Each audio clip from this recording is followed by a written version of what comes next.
అందరికీ praise lord. నేను మీ ఆదల రవి.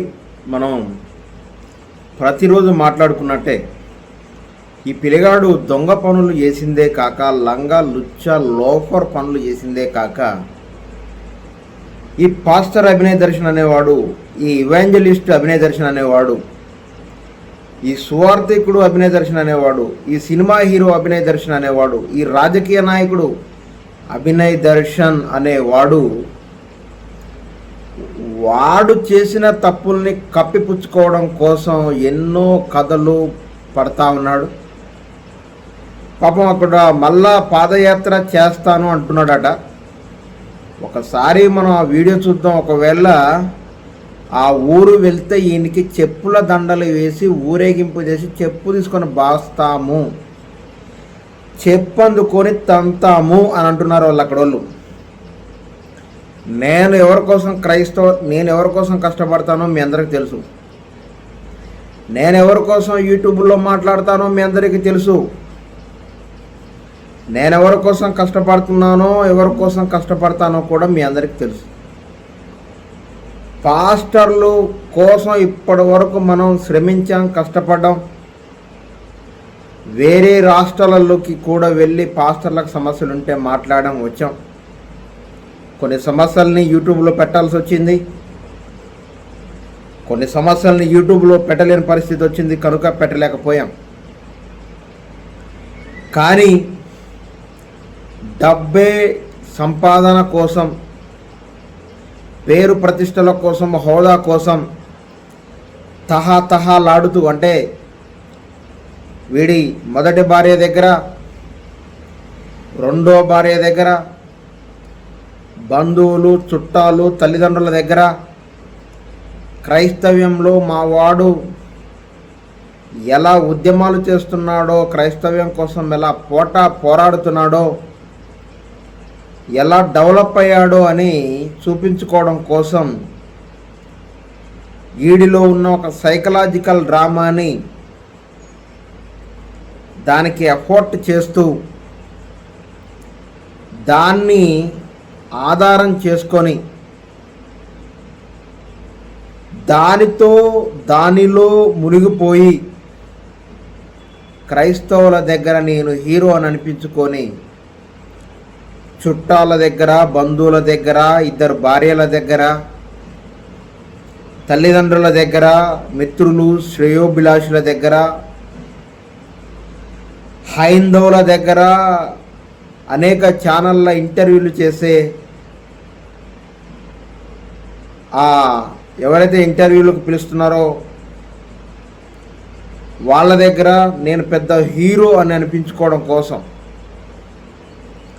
డబ్బులు సంపాదించుకోవడం కోసం మారు వేషం వేసి గొర్రె చర్మం కప్పుకొని వచ్చిన తోడేలే మన అభినయ్ దర్శన్ అని మీ అందరికీ ఈ సందర్భంగా మీకు తెలియజేస్తా ఉన్నాను. ఆ పాడేరు నియోజకవర్గంలో ఉన్నటువంటి వారు ఈ అభినయ్ దర్శన్ అనేటోడిని ఎవరెవరైతే మర్డర్ ప్లాన్ కోసం బ్రోకర్, ఉత్తుత్తి మర్డర్ ప్లాన్ కోసం ఎవరెవరైతే తహాతహాలాడి పోరగళ్ళని పిలిపించుకొని తన పైన ఉట్టి అటాక్ చేయించుకున్నాడో ఆ పోరగళ్ళ తాలూకా, ఆ పోరగళ్ళు ఏం మాట్లాడుతున్నారో ఒకసారి నేను వీడియో పెడుతున్నాను, జాగ్రత్తగా వినండి. మా వాసు అయితే ఇరికించడం అంటే ఇరుక్కోవడం జరిగింది. సో దాని గురించి చిన్నది ఒక మాట, నేను అభినయ్ గారి వీడియో రీసెంట్లీ చూశాను. ఎవరో సంథింగ్ స్ట్రేంజర్స్ చేయించారు, రాజకీయ పరంగా చేయించారు. సో దానికి నాకు ఎటువంటి సంబంధం లేదు, లేదంటే నా మీద నేనే ఎందుకు దాడి చేయించుకుంటాను, దానికి నేను క్లారిటీ ఇస్తున్నానని చెప్పారు కదా సార్. అభినయ్ దర్శన్ గారు, మీకు చిన్న మాట సార్, ఏంటంటే మిమ్మల్ని చంపుదాము అనుకుని వచ్చిన వాడు అయితే చంపేస్తారు కదా. ఆ వీడియో తీసేవాడిని కానీ ఎవరినో తుప్పల్లోకి జల్లేసారు, విసిరేసారు అన్నారు కదా, ఆడిని కూడా చంపేస్తారు. ఎందుకంటే అంటే మూడో కంటికి తెలియకూడదు కదా చంపింది. మరి ఇన్ కేసు మరి ఇంత లాజిక్ ఎలా మిస్ అయ్యారు, వీళ్ళు ఎలా ఇరికిద్దాం అనుకుంటున్నారు? హ్యాడ్స్ అప్ సార్, మీరు చాలా తెలివైన వాళ్ళు, మీ మైండ్ని రీడ్ చేయడం చాలా కష్టం. కానీ మా ఏజెన్సీ వల్ల మేమేమి ఎరిపాపలం కాదు. మీరు వచ్చి ఇలా చెవులో పూలు పెట్టేసి ఏదో నాటకం ఆడేసి అల్లేస్తే మేము నమ్మేసి దొరికిపోవడానికి మీకు మేము ఎరిపాపల్లా కనబడుతున్నాము. ఇంకోసారి పాదయాత్రకు వస్తే వాళ్ళు మీరు రీసెంట్లీ జరిగిన ఊర్లో పాడేరులో మీకు సపోర్ట్ చేస్తారు అది ఇదని సార్, చెప్పుతో కొడతారు, చెప్పులు దాన్ని వేసి గాడిద మీద ఊరిస్తారు మీరు ఎక్స్ట్రాగా మాట్లాడుతూ. ఒక్క విషయం సార్, అందరు ప్రజలందరూ తెలుసుకోవాల్సింది ఏంటంటే వీడు చంపుదామని తాడుతో నిలబడి చంపేసి వస్తాడు. నలుగురు మూగిపోయి అదని సినిమా మీకు స్టైల్గా ఇక్కడ పోవడం ఇక్కడ దెబ్బ తగిలింది అంటున్నారు. మరి దెబ్బ తగిలిన దెబ్బలేవి ఇది మానేసారి అంటున్నారు. అభినయ దర్శనం వీడియో ఉంటుంది కదా, అక్కడ చూడండి డే 1 నుంచి నేను మా ఆవిడ సైడ్ కూడా ఉన్నాం. డే 1 నుంచి లాస్ట్ వరకు ఉన్నాం మేము. ఆ వీడియో చూసి చెప్పండి మీతో మేము నిజంగా చంపడానికి వెళ్ళేమా అన్న దానికి ప్రూఫ్ ఇదే. చంపుదాం అనుకుని సుపారీ ఇచ్చినోడైతే వీళ్ళు చంపేసి వెళ్ళిపోతారు కదా. మీకు కొట్టేసో ఇచ్చేసో కారం జల్లేరు గుడ్లు కొట్టారు ఏం లేవు. మేము వెళ్ళి ఎంక్వైరీ చేసుకొని వచ్చాం. మీరేమి నాటకాలు ఆడొద్దు, వీళ్ళు ఇరికిద్దాం అనేది చూడొద్దు. వన్ థింగ్, వీళ్ళ బైక్స్ అండ్ ఫోన్స్ అలాగే మెయిన్ ఐటమ్స్ ఏవైతే ఉండిపోయాయో అవన్నీ స్టేషన్ నుంచి రికవరీ చేసి వీరికి అప్పచెప్పే బాధ్యత మీది. లేని పక్షాన మీ మీద అయితే రిటర్న్ కేసు పెట్టేసి మేము చాలా పెద్ద పెద్ద ఛానల్స్ దగ్గరికి వెళ్తాము. అండ్ మీరు మీడియా మిత్రులందరికీ మీరు వచ్చేసి ఇంటర్వ్యూలు ఇచ్చి పెద్ద హీరోలా పోజు కొట్టడం కాదు. ఇక మీద నుంచి మేము కూడా మీడియా మిత్రుల్లోకి వెళ్తాము. మాకు మా ఏజెన్సీలు ఎంత సపోర్ట్ ఉందో మేము చూపించుకుంటాము. సో దయచేసి అభినయ్ గారు ఈ వీడియో చూస్తున్నారు కదా, మీకోసమే రెస్పాండ్ అనేది అవ్వండి. లేని పక్షాన్ని అయితే మరి చెప్తున్నాం కదా బాగోదు. ఏజెన్సీలో మీరు ఎక్కడ కనబడినా తత్సమా జాగ్రత్త, ఇది ఒకటే చెప్తాం. సో అభినయ్ దర్శన్ గారి కేసులో అయితే మా వాసు అయితే ఇరికింది. ఈ అభినయ్ దర్శన్ అనేవాడు ఎలాంటి ప్లాన్లు వేస్తున్నాడు? ఇంకా జరిగిందేదో జరిగిపోయింది, దాన్ని కప్పిపుచ్చుకోవడం కోసం. అరే బాబు, నీకు అర్థం కావట్లేదు అభినయ్ దర్శన్. ఒక సామెత ఉంది, పెద్దోళ్ళు ఎప్పటి నుంచో మనకి చెప్తా ఉంటారు. ఒక అబద్ధం ఆడితే దాని వెనకాల 1000 అబద్ధాలు ఆడాల్సి వస్తుంది. మనం తెలిసో తెలియకో తప్పు చేశాం, నీపైన ఏ దెయ్యమో కూర్చుంది, జరగరాని తప్పు జరిగిపోయింది, నోరు మూసుకొని కింద పైన ఏలేసుకొని ఇంట్లో కూర్చొని కొన్ని రోజులుండి తర్వాత చిన్నగా మళ్ళీ నీ యొక్క నీ యొక్క నీతి నిజాయితీ ఏందో ప్రజలకు చూపిస్తే అప్పుడైనా నేను నమ్మేవాళ్ళు. కానీ నువ్వు ఇప్పుడే నేను దీన్ని నిజంగా నమ్మించాలి అని అనుకున్నావు. నువ్వు ఎన్ని వేషాలు చేసినా, ఎన్ని కథలు పడ్డా, అది అబద్ధం అని ప్రతి క్రైస్తవుని, ప్రతి హిందువు, ప్రతి ముస్లిము, భారతదేశంలో నువ్వు ఎవరెవరికైతే తెలుసో వాళ్ళందరికీ అది పదమ అబద్ధం అని తెలుసు. నువ్వు దాన్ని మసిబూసి మారేడుగాయలు చేద్దామని ప్లాన్లు వేస్తావు. నువ్వు దాన్ని మసిబూసి మారేడుగాయలు చేద్దామని ప్లాన్లు వేస్తావు. నువ్వు అర్థమవుతుందా? ఆ ప్లాన్లు ఏమీ సక్సెస్ కావు. కింద పైన ఏరేసుకొని మూసుకొని కూర్చో కొన్ని రోజులు. దేవుడి దగ్గర ఒంటరిగా రూమ్లోకి వెళ్ళి మోకాళ్ళు వేసి ప్రార్థన చేయి. తండ్రి, నేను చేసిందే తప్పు అంటే దాన్ని కప్పిపుచ్చుకోవడం కోసం నేను మళ్ళీ ఎన్నో ప్రయత్నాలు చేస్తున్నాను, అవి సక్సెస్ కావడం లేదు అని అంటే అందులో నీ హస్తం ఉంది.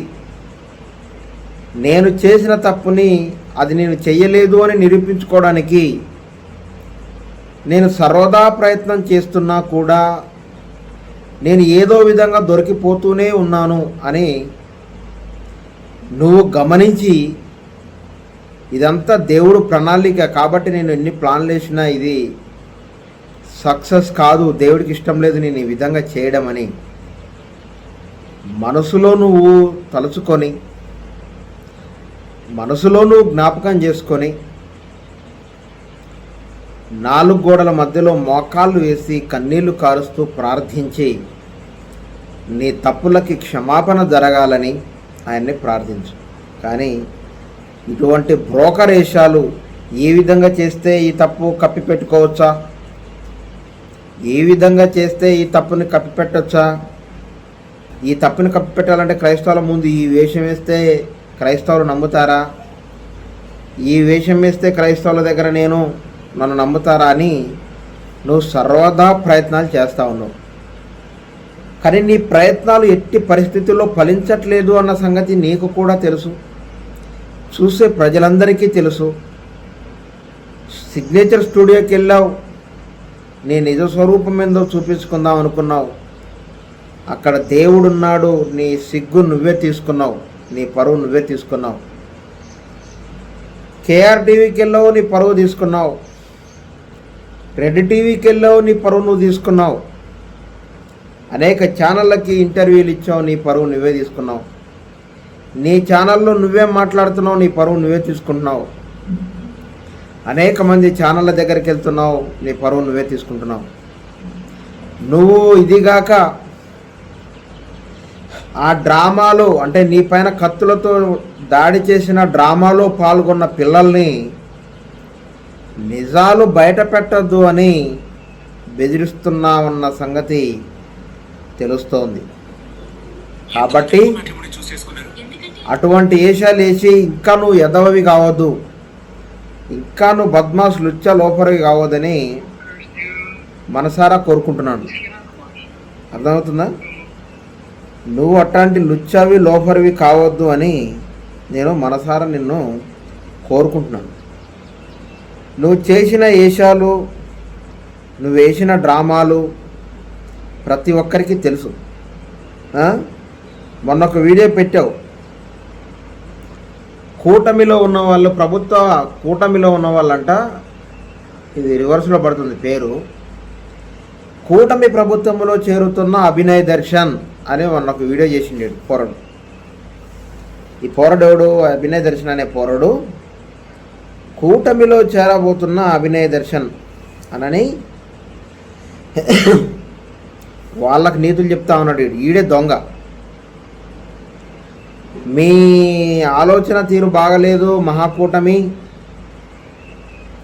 మీ ప్రవర్తన బాగలేదు, మీ విధి విధానాలు బాగలేవు, మీ ప్రభుత్వం తీరు బాగలేదు, నేను మీ దాంట్లోకి వద్దామంటే లేకపోతే నేను మీ దాంట్లో చేరేవాడిని అని చెప్తా ఉన్నాడు. అరే నిన్ను పిలిచినోడేవాడు రా సిగ్గులేనోడు. నిన్ను పిలిచిన ఆ వెధవ ఎవరు? ఎవడో పెద్దోడు పిలిచిండట. పెద్దోడు ఎవడాడ? పెద్దోడు పేర్లు బయట పెట్టకూడదు అట. అన్ని దొంగ మాటలు, లుచ్చ మాటలు, లంగా లోఫర్ మాటలు తప్ప మరేమైనా మాట్లాడుతున్నావా? యేసు ప్రభు భయం లేదు, బైబుల్ అంటే రెస్పెక్ట్ లేదు, దేవుడు శపిస్తాడు, పాపం వస్తుంది, నాశనం అయిపోతాము, బ్రతికిన 4 రోజులు నీతితోని, నిజాయితీతోని, నిబద్ధతగా, అన్నం దొరికినా దొరకకపోయినా, తాగడానికి నీళ్లు దొరికినా దొరకకపోయినా, డబ్బులున్నా లేకపోయినా, హోదా ఉన్నా లేకపోయినా, ఏమున్నా లేకున్నా నువ్వే నా దేవుడు అని నీతి నిజాయితీగా బ్రతికే ఆలోచన ఒక్కనాడంటే ఒక్కనాడు కూడా ఈ నా కొడుకులకి రావట్లేదు. చాలా దారుణం అది. నేను ఒక్కోసారి మాట్లాడేటప్పుడు ఆ నా కొడుకులు, ఈ నా కొడుకులు అని వీళ్ళు చేసే ఈ యూట్యూబ్ ఛానళ్ళల్లో వీళ్ళు చేపించుకునే ఇంటర్వ్యూలు చూసి కోపం పీక్ స్టేజ్కి వెళ్ళిపోయి, ఎందుకనంటే బాధ్యత గల భారత క్రైస్తవుని నేను అతి భయంకరంగా, ఎందుకంటే నేను ఒక డాక్టర్ వృత్తిని కూడా పక్కన పెట్టుకొని ఈరోజు క్రైస్తవ్యం కోసం పోరాడడానికి ముందుకొచ్చానంటే అంత కోపం, అంత పౌరుషం ఉంది. ఈరోజు నీతి లేదు, నిబద్ధత లేకుండా ప్రవర్తించే ఇట్లాంటి వేస్ట్ ఫెలోగాళ్ళు మాట్లాడుతూ ఉంటే వాళ్ళ ప్రవర్తన, వాళ్ళ తీరు చూసి, బయట హైందత్వం ఎలా మాట్లాడుకుంటుందో చూసి, వీడి వల్ల యావత్ ప్రపంచంలో ఉన్న పాస్టర్లందరినీ తిడుతున్న ఆ హైందవులను చూసి లోన రక్తం ఎగబడి పారుతోంది, బాధ అనిపిస్తోంది, ఏడుపు వస్తోంది, కోపం వస్తోంది, రక్తం రగరగరగరగరగాని మండుతోంది. మరి అంతో ఇంతో అప్పుడో ఇప్పుడు నోరు జారతాం. దొంగ నా కొడుకంటాం, లుచ్చా నా కొడుకంటాం, లోఫర్ నా కొడుకంటాం, బద్మాషి అంటాం. వాళ్ళ కుటుంబాలలో పరమ బూతులు పరమ నీచపు మాటలు మాట్లాడుకునే శుద్ధపూసలు కొంతమంది ఊకే నాకు ఎవడు ఫోన్ చేయడు, కానీ ఎప్పుడో సంవత్సరానికి ఒకడు ఫోన్ చేసి కొంచెం మీరు తిట్లు తగ్గించుకుంటే బాగుంటుంది బ్రదర్ అంటున్నారు. ఒరే, భూమి మీద నీతిమంతుడులను లేడు, ఒక్కడునూ లేడు అని యేసుప్రభువే చెప్పాడు. అంతో ఇంతో నీతి నిజాయితీగా బ్రతికే నన్నే ఎప్పుడో కోపం వచ్చి ఇంత క్రైస్తవ్యం కోసం పోరాడుతూ ఇంత క్రైస్తవ్యం కోసం ఆలోచిస్తూ బ్రతికే నన్ను ఎప్పుడోసారి కోపం వచ్చి ఇట్టంటి లంగా లుచ్చ లోఫర్ నా కొడుకులు అన్నందుకి బూతులు మాట్లాడదు. ఇది భూత నా కొడుకులు అని అన్నది ఒకటి, అదొక పెద్ద మాట కావచ్చు. బూతులు మాట్లాడుతున్నామా? మీ కొంపలల్లో పిల్లల్ని బిడ్డల్ని కొడుకుల్ని పరమ బూతులు పచ్చి బూతులు మాట్లాడితే దానికి లాయర్లు ఎవరు లేరు, దానికి జడ్జిలు ఎవరు లేరు, దానికి పీపీలు ఎవరు లేరు, దానికి పబ్లిక్ ప్రాసిక్యూటర్లు ఎవరు లేరు, దానికి జడ్జిలు ఎవరు లేరు. కానీ అతి భయంకరంగా క్రైస్తవ్యం కోసం మేము పోరాడుతూ ఎప్పుడైనా ఎవడైనా తప్పు చేస్తే కోపం వచ్చి బాధపడి అరే లంగా లుచ్చా లోఫర్ నా కొడకల్లారా ఇట్లా ఎందుకు చేస్తున్నారని మేము గద్దిస్తే బూతులు మాట్లాడకండి బ్రదర్ అని నీతి సూక్తులు మాట్లాడే నా కొడుకులకు చెప్తున్నాను. మాకు బూతులు మాట్లాడడం వల్ల కోప్పడడం వల్ల మాకేమైనా ఆనందం వస్తుందా? మాకేమైనా పైసలు వస్తాయా మిమ్మల్ని బూతులు తిట్టడం వల్ల?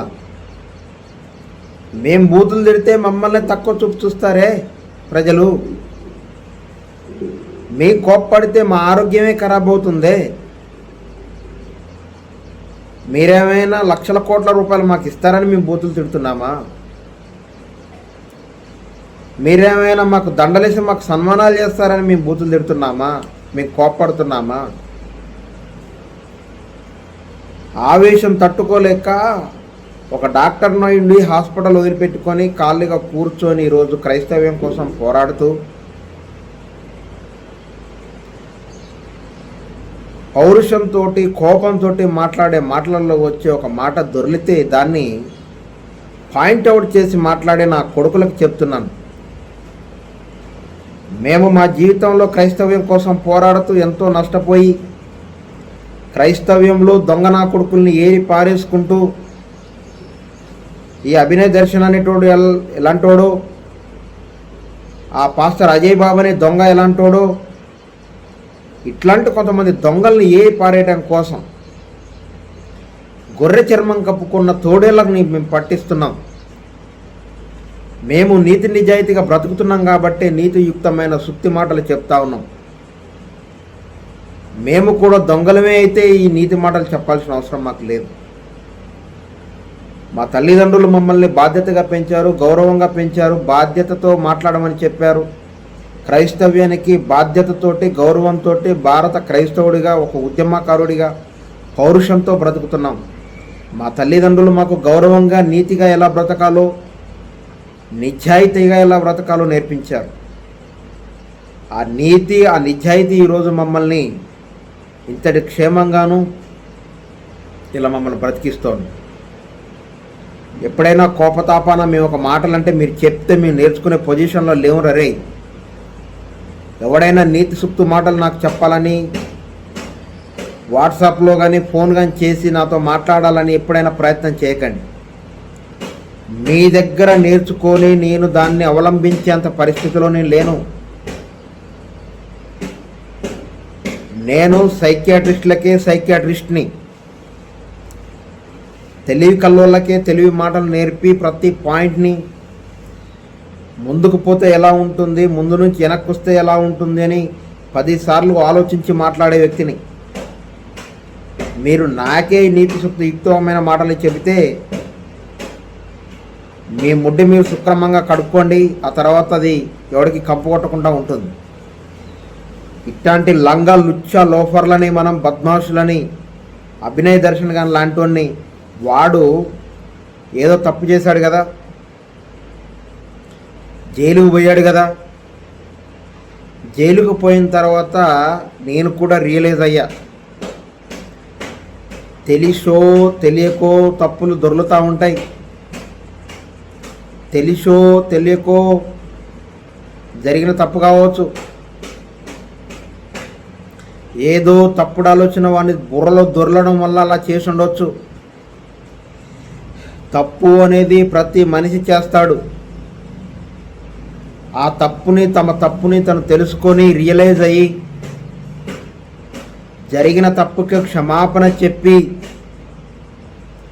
తన నీతిని నిజాయితీని ప్రజలందరికీ కనబడే విధంగా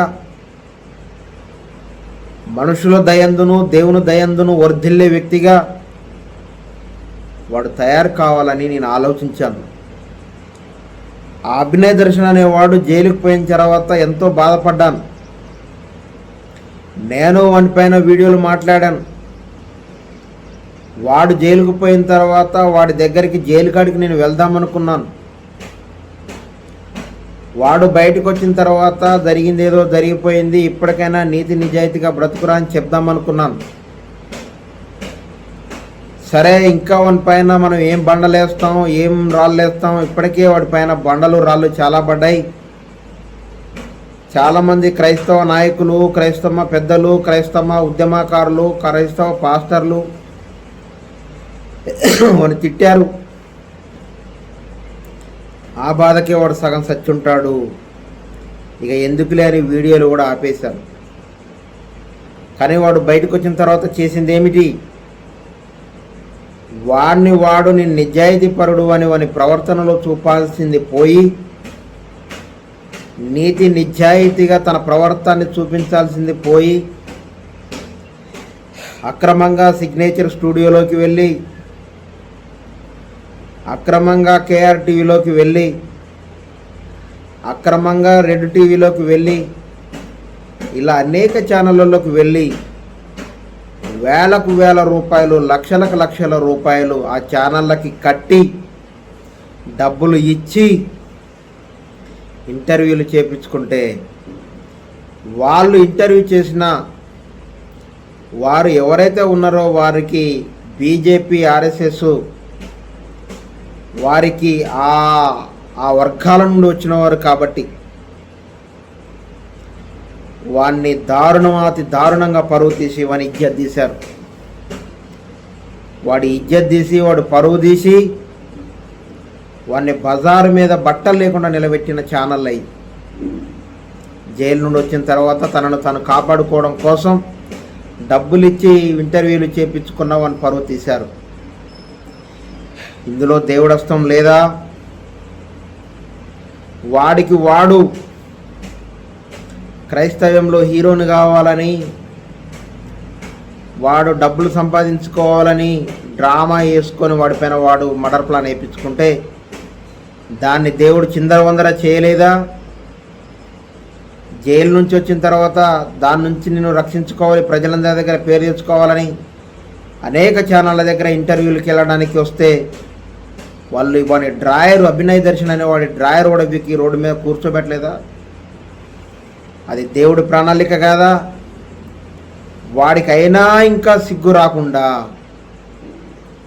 వాడిపైన డ్రామాలో పాల్గొన్న పిల్లలు ఎవరెవరైతే ఉన్నారో వాళ్ళకు ఫోన్లు చేసి బెదిరించడం, ఈ విధంగా చెప్పాలి, ఆ విధంగా చెప్పాలని బెదిరించడం, మీరే నిజంగా చేశారని నేను చెప్తాను అని బెదిరించడం, బ్లాక్మెయిల్ చేయడం.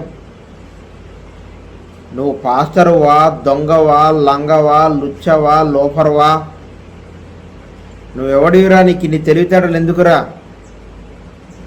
పెళ్ళం మీద కోపంతో, కక్షతోటో, పెళ్ళానికి బ్యాంక్ జాబ్ ఉంది కాబట్టి, బ్యాంకులో డబ్బులు సంపాదిస్తోంది కాబట్టి క్రైస్తవ్యం పేరు చెప్పుకొని లక్షల రూపాయలు, కోట్ల రూపాయలు సంపాదించి నేను మొగోన్ని అనిపించుకుందాం అనుకొని వచ్చావా క్రైస్తవ్యంలోకి?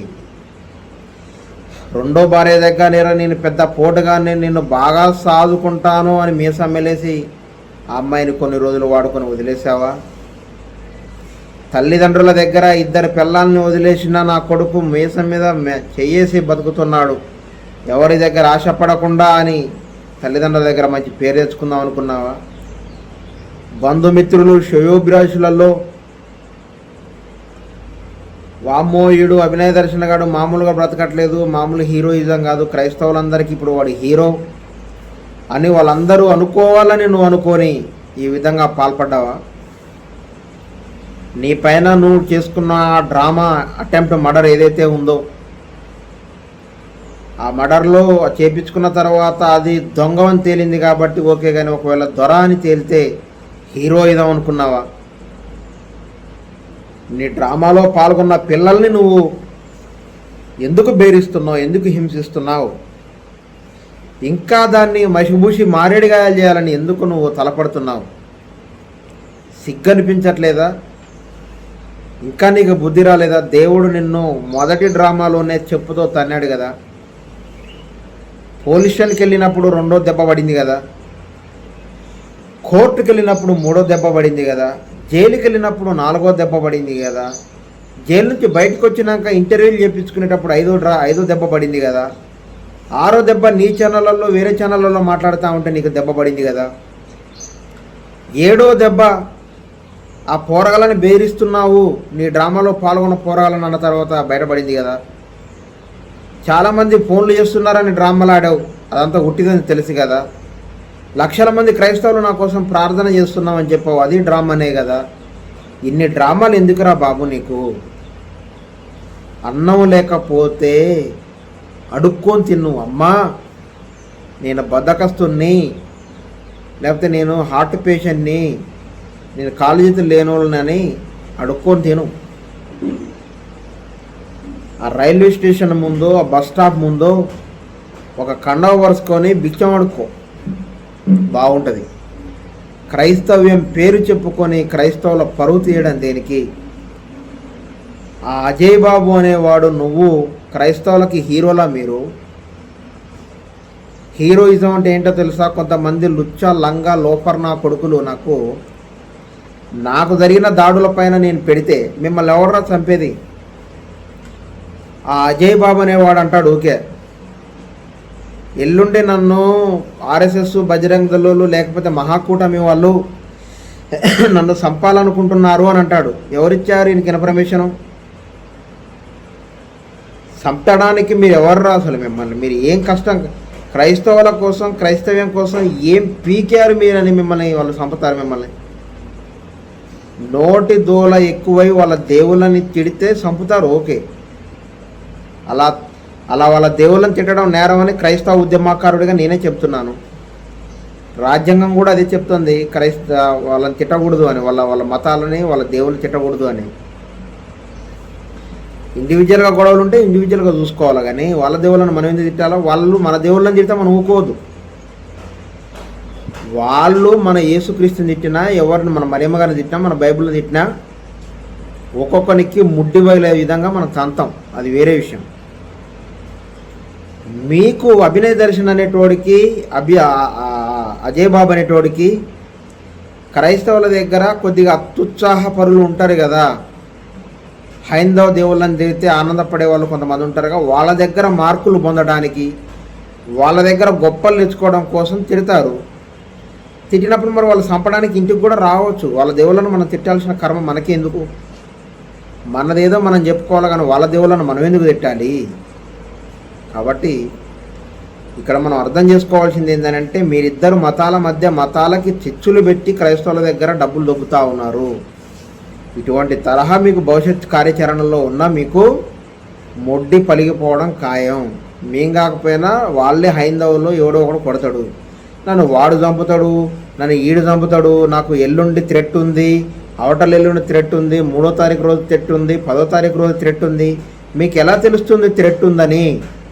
అంటే మీరు ఒక మార్కెటింగ్ మేనేజర్లు లాగా మీ గురించి మీరు మార్కెటింగ్ చేసుకుంటా ఉన్నారు. మీ గురించి మీరు పిఆర్ఓ లాగా మీ గురించి మీకు యాడ్స్ ఇచ్చుకుంటా ఉన్నారు. ఏమని? క్రైస్తవులకి ఏం యాడ్స్ ఇస్తూ ఉన్నారంటే, క్రైస్తవ్యం కోసం నేను బాగా పీకి కట్టలు కడతా ఉంటే మతోన్మాదులు మమ్మల్ని చంపడానికి ప్లాన్లు వేస్తున్నారు అని వాళ్ళ దగ్గర పేరు తెచ్చుకోవడం కోసం ఇట్లాంటి కథలు పడుతూ ఉన్నారు. నమ్మేవారు మాత్రమే నమ్ముతారు, నమ్మని వాళ్ళు నమ్మరు. కాబట్టి ఇట్లాంటి కథలు పడకండి. మీరు ఈ కాడ నుంచి ఏ కథలు పడ్డా దాని వెనకాల పెద్ద పరిశోధన చేసి మేము వాటిని ప్రతిదాన్ని ఎండగడతామని తెలియజేస్తూ, నేను మీ ఆదల రవి. అందరికీ నమస్కారం. Praise lord.